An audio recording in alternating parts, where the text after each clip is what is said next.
Главное правило, как быть любимой в любом возрасте. Узнаете в этом видео.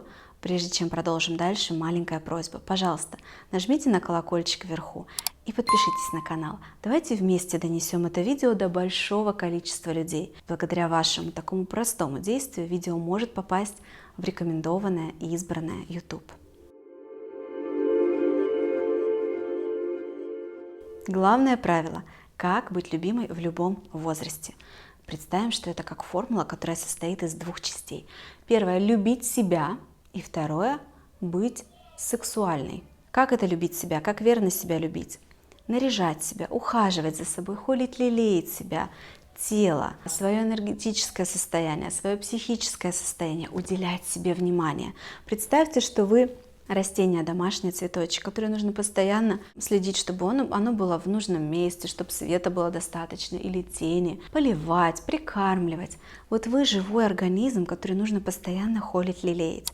Женщина, которая после 50 лет, например, хорошо ухаживает за собой, наряжается, прекрасно выглядит, хорошо питается и при этом, допустим, у нее стройное, красивое тело. Это просто конфетка, которая ходит по улице. Я, например, засматриваюсь на такие примеры на улице и всегда смотрю с восхищением. И если бы я была мужчиной, я бы тоже, мне кажется, обращала на это внимание. И вторая сторона формулы – это сексуальность. Пожалуйста, не путайте ее с вульгарностью.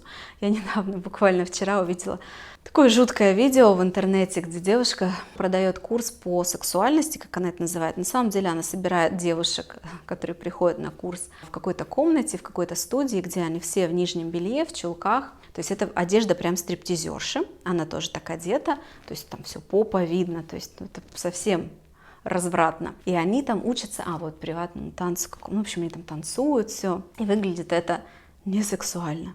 Для мужчин сексуальная женщина – это та, с которой хочется находиться рядом, в которой читается ее женственность. Сексуальность – это не только про постель. Вообще-то, немножко такой философии ведической, не знаю, восточной, секс – это любой контакт. Если я смотрю на вас взглядом и даю вам энергию, и готова брать от вас энергию, фактически это тоже секс. Когда я общаюсь с мужем, и мы не занимаемся сексом, просто разговариваем, я даю ему свое внимание, энергию, он мне, это секс бесконтактный, это энергетический обмен. Вот это сексуальность. Женщина, с которой рядом хочется находиться.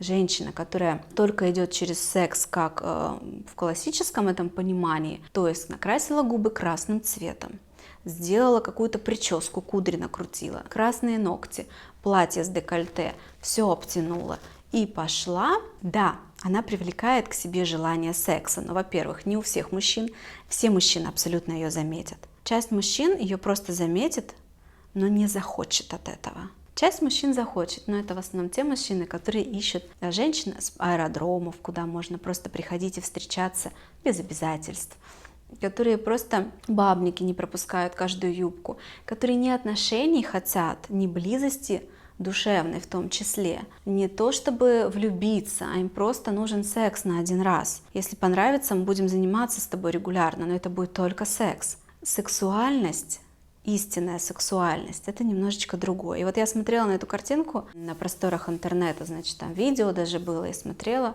и понимала, что девочки туда ходят, но они ходят за тем, чего они хотят в итоге, кто это покупает, кто клиенты. Они же хотят нравиться мужчинам. Но какого мужчину вы привлечете, к примеру, стрингами, приватным танцем, красной губной помадой? Стринги, приватный танец, красная губная помада – это замечательно, и мужчина любой этому обрадуется, когда это часть вашей сексуальности, форма, где вы лишь часть сексуальности так воплощаете. А сексуальность – это намного больше, это не пошло. Хотя в рамках секса нужно быть открытой, и там нет запретов, то есть тело лучше нас знает, что мы хотим, и нужно дать телу получить то, что она хочет в рамках секса. Но секс не ограничивается только физическим контактом в постели или на пляже, на полотенце или в самолете, в туалете, где угодно. Сексуальность – это энергия, которая должна, по идее, бурлить в женщине. Этот источник, его можно пробудить. И это взгляды, как вы смотрите на людей. Это то, как вы за собой ухаживаете. Это намного больше. Если вам понравилось это видео, пожалуйста, поставьте лайк, мне будет приятно. Приходите в гости на канал, пишите комментарии, если у вас есть вопросы, я рада отвечать на ваши вопросы. До встречи, пока-пока.